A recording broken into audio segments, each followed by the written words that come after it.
Welcome, my dear students, to the social science lecture. Myself, Professor Ravindra Jangid here.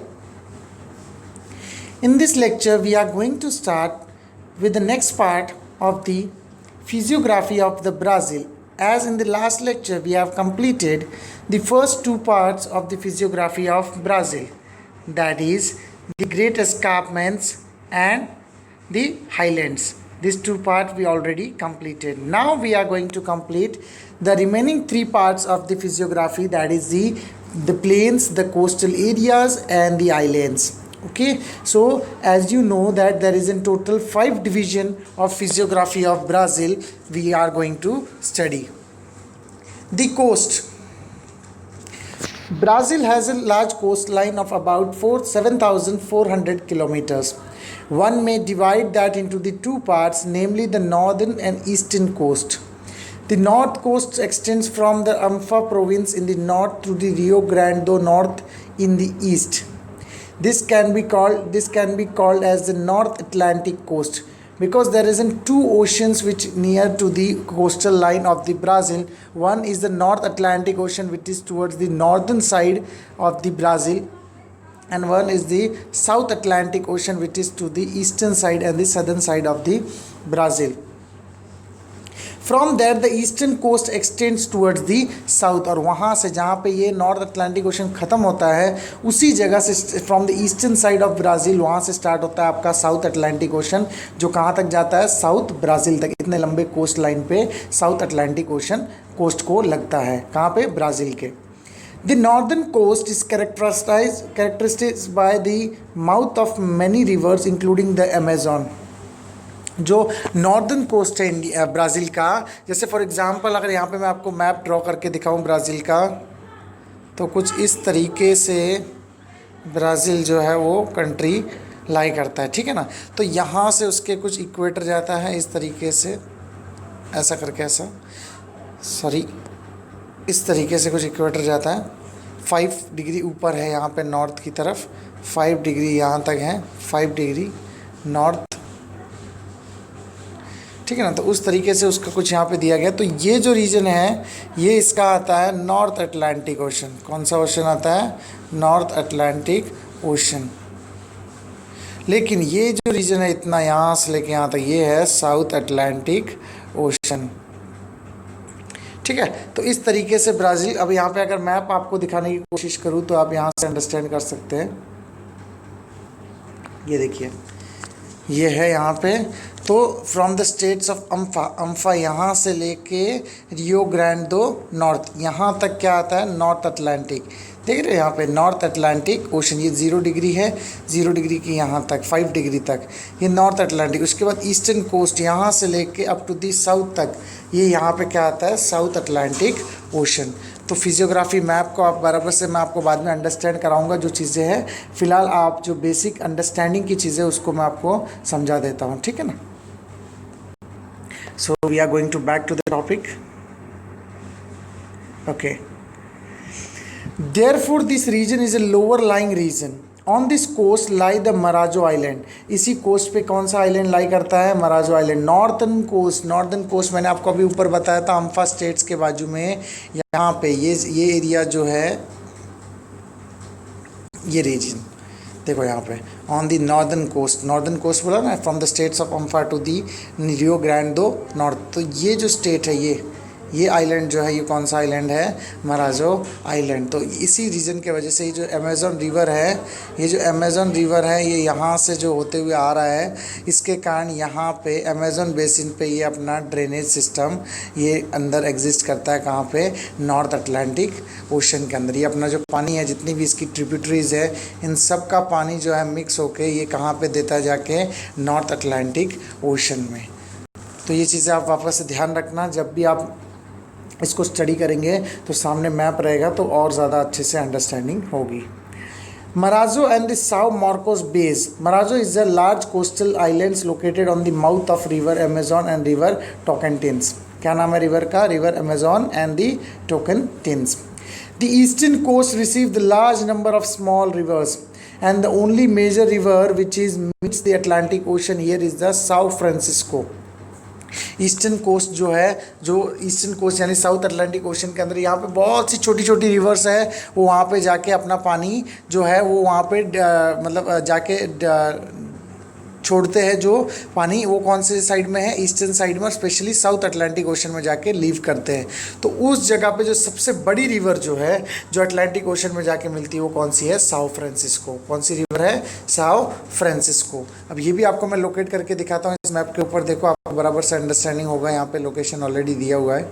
तो अगर आप यहाँ से बराबर देखेंगे, ये देखिए ये जो छोटी छोटी रिवर्स है, जैसे फॉर एग्जांपल यहाँ पे आप देखोगे, देखो ये जैसे एग्जांपल है पराना रिवर की जो ट्रिब्यूटरीज है, तो इसमें जो ईस्टर्न कोस्ट पे जो सबसे बड़ी रिवर जो आती है वो हाईलैंड से निकलते हुए वो कौन सी है, साओ फ्रांसिस्को रिवर। ठीक है ना। ब्राज़ीलिया भी जो है वो यहाँ से निकल के फिर आगे चली जाती है या फिर मेन लैंड पे ही ख़त्म हो जाती है, लेकिन जो साओ फ्रांसिस्को रिवर है वो ज़्यादा करके पानी ईस्टर्न कोस्ट पे, और सबसे बड़ी रिवर के नाम से जो जानी जाती है वो कौन सी है, Sao Francisco. Next one, the Brazilian coast is characterized by the large number of beaches and sand dunes complexes. The Brazilian coast is protected in some areas by the coral reefs and the atoll islands. Atoll islands का मतलब क्या होता है, छोटे छोटे जो द्वीप होते हैं, छोटे छोटे आइलैंड्स जो होते हैं उसको क्या बोलते हैं, एटॉल आइलैंड्स। यानी माउंटेन की एकदम छोटी जो है वो थोड़ी सी बाहर रहेगी और उसके बाद बाकी का जो वहीं आइलैंड्स है वो पूरे ज़मीन के अंदर रहेगा।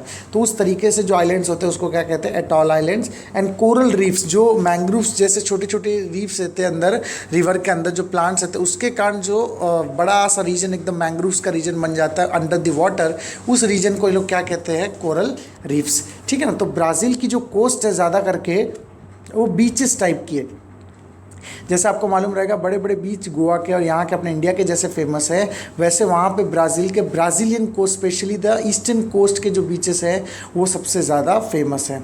Next one, that is a plains. अब प्लेन्स की बात है, जैसे इंडिया के अंदर नॉर्थ इंडियन प्लेन्स है, यहाँ पे भी ब्राज़ील के अंदर है प्लेन्स फेमस है, और ये ज़्यादा करके कौन से रिवर में कौन से basin central part of Brazil में एग्जिस्ट करते हैं।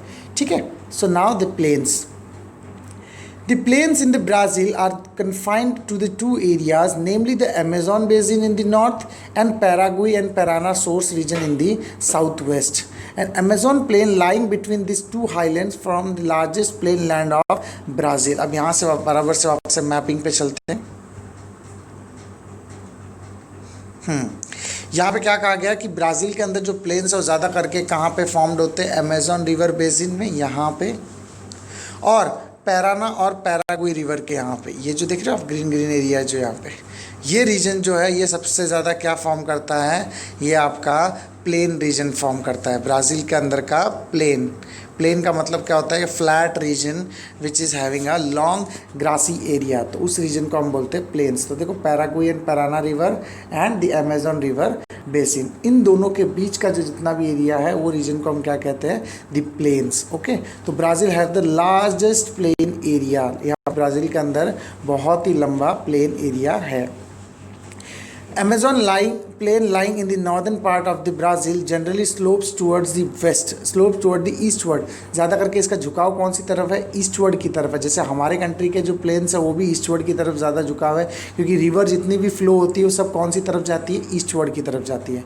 The Amazon basin is a quite wide in the west about 1300 kilometre and its narrow eastward. वहाँ पे छोटा है, ईस्ट की तरफ जाते जाते वो प्लेन्स क्या हो जाता है, कम, क्योंकि वहाँ पे हाईलैंड्स आ जाता है, ब्राज़ीलियन हाईलैंड आ जाता है। लेकिन वेस्ट की तरफ इसकी जो रेंज है वो ज़्यादा है, 1300 किलोमीटर्स की वेड है, इसकी विड्थ है। ठीक है ना। तो वापस से मैप की तरफ जाते हैं, मैप से अंडरस्टैंड करते हैं इसको कि इसका बोलने का मतलब क्या। जैसे एग्जांपल है, अगर आप यहाँ देखेंगे तो ये साइड में जो ग्रासी एरिया है वो बहुत ज़्यादा है, लेकिन यहाँ जाते जाते इसको क्या हो जाता है, ये कम हो जाता है। ठीक है ना। क्यों, क्योंकि यहाँ पे विड्थ ज़्यादा है, यहाँ पे प्लेन रीजन ज़्यादा है। यहाँ पे जो आपके यहाँ पे आपने नोटिस किया रहेगा कि ये प्लेट्यू रीजन जैसा ऊपर हाईलैंड्स आ जाते हैं ना, तो इसके लिए यहाँ पे जो इसकी विड्थ है वो क्या हो जाती है, कम। तो इट स्लोप्स टुवर्ड्स ईस्टवर्ड, क्योंकि आप देख रहे होगे रिवर्स जो है वो ईस्ट की तरफ जा रही है, सारी जितनी भी रिवर्स है वो फ्लो होके कौन सी तरफ जा रही है, ईस्ट की तरफ। लेकिन इसके लिए बोला गया कि it slopes towards eastward but the width area, जो इसकी विड्थ है वो 1300 किलोमीटर की विड्थ जो है वो वेस्ट की तरफ ज़्यादा है और ईस्ट की तरफ कम है। Understood properly. Now again we are going back to the topic. Its width is minimum where the Guiana Highlands and Brazilian Highlands come closer. That is about 240 kilometre. मैंने आपको अभी बताया था ईस्ट की साइड में Guiana Highlands है और Brazilian highland जहाँ पे नज़दीक आ जाते हैं वहाँ पे बताया जा रहा है कि यहाँ पे जो विड्थ है इसकी वो कितनी हो जाती है 240 kilometres. As the river approaches the Atlantic Ocean, the width of the plain again increases. These are mostly the forested areas and largely inaccessible due to the frequent flooding and dense undergrowth. तो इसके लिए ये area जो है वो ज़्यादा करके flood प्लोन reason है, क्योंकि यहाँ पे जो अमेज़न रिवर है वो अपना वाटर डिस्चार्ज करती है अटलांटिक ओशन के अंदर, तो इसके लिए ये ज़्यादा पब्लिकली यहाँ पे आते, ज़्यादा लोग नहीं आ पाते. और दूसरा फॉरेस्टेड एरिया है, ज़्यादा डेंस फॉरेस्ट यहाँ पे अवेलेबल है और फ्रीक्वेंट फ्लड्स आते रहते हैं, इसके लिए इनएक्सेसिबल है. इनएक्सेसिबल मतलब क्या, पब्लिक यहाँ पर ज़्यादा रह पाती नहीं है, इसके लिए ये रीजन जो है वो क्या है, इनएक्सेसिबल है पब्लिक के लिए. Most of the Amazon plains are covered by the tropical rain forest. Tropical rain forest का मतलब कि यहाँ बारिश, सीजनल बारिश बहुत ज़्यादा होती रहती है, तो इसके लिए ये रीजन जो है वो ट्रॉपिकल रेन फॉरेस्ट है. और यहाँ पे हर 12 महीने मतलब टोटल 12 मंथ्स ये जो एरिया है जो ग्रीनरी रहता है. इसीलिए अमेज़न फॉरेस्ट जो है वो आपको मालूम रहेगा the lungs of the world के नाम से फेमस है. मतलब यहाँ से सबसे ज़्यादा वर्ल्ड में ऑक्सीजन क्या होता है, रिलीज होता है, और सबसे ज़्यादा वर्ल्ड का जो कार्बन डाइऑक्साइड है वो कंजम्पशन इसी फॉरेस्ट के अंदर होता है. The other plains in the Brazils are located in the south western part of the highlands and they form from the sources of Paraguay and Parana rivers. Paraguay और Parana river के आसपास का जो reason है वो भी इसी planes के अंदर काउंट होता है. तो याद रखो, दो टाइप्स के प्लेन है, एक नॉर्दर्न प्लेन्स है और एक साउथ वेस्टर्न प्लेन है. साउथ वेस्टर्न प्लेन जो है वो किसकी वजह से फॉर्म हो रहा है, पैराग्वे एंड पैराना रिवर, और नॉर्दर्न प्लेन जो किसकी वजह से फॉर्म हो रहा है, अमेज़न रिवर बेसिन के वजह से. The source region of the Paraguay slopes towards the south, while the source region of the Parana slopes is towards the southwest. देखो पैराना और पैराग्वे दोनों की बात कर रहे हैं, तो पैराग्वे का जो स्लोप है वो कौन सी तरफ है, साउथ की तरफ है, लेकिन पैराना का जो स्लोप है वो कौन सी तरफ है, साउथ वेस्ट की तरफ है. वापस से मैप की तरफ चलते हैं इसको बराबर से अंडरस्टैंड करने के लिए. एज यू कैन सी कि यहाँ पर बोला गया था अमेज़न का जो है वो स्लोप कौन सी तरफ है, ईस्ट की तरफ है. अमेज़न का जो स्लोप है वो कौन सी तरफ है, ईस्ट की तरफ. तो उसी तरीके से अगर आप पैराग्वे रिवर को देखें तो इसका स्लोप जो है कौन सी तरफ है, कौन सी तरफ है, साउथ की तरफ है. इसका स्लोप जो कौन सी, लेकिन पैराना रिवर जो है उसका स्लोप देखो कौन सी तरफ जा रहा है, साउथ वेस्ट की तरफ जा रहा है. कौन सी तरफ जा रहा है, साउथ वेस्ट की तरफ. तो इस चीज़ों से आप बराबर से लोकेट कर सकते हैं इन चीज़ों को. उसके बाद next we are going to back to the topic.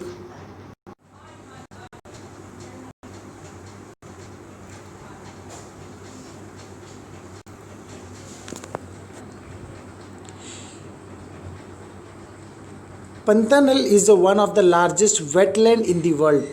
पंतानल मतलब क्या होता है, वहाँ पे एक रीजन है जिसको हम क्या कहते हैं, world's largest wetland.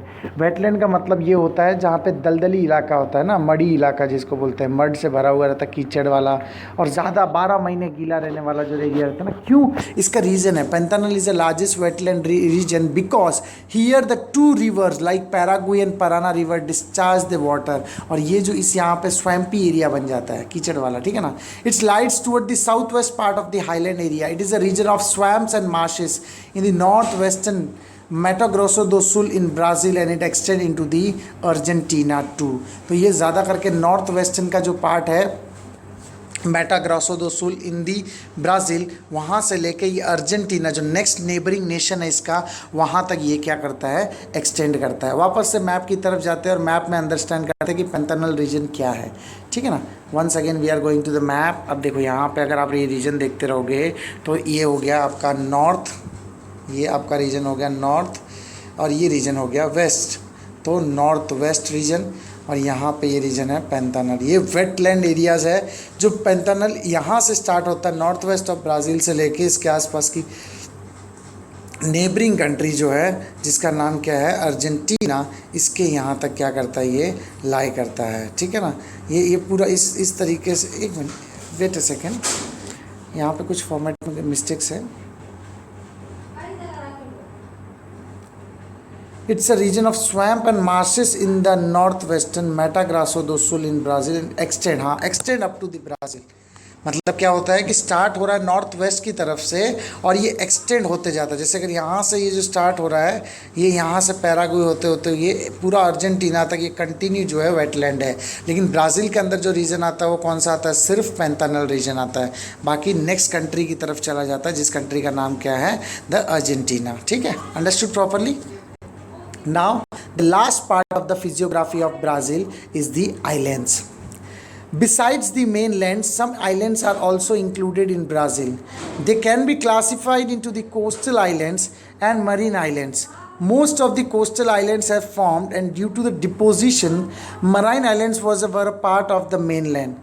There are more than 300 kilometers away from the mainland in the Atlantic Ocean. These islands are mostly the rocky and are the top of the submerged mountain.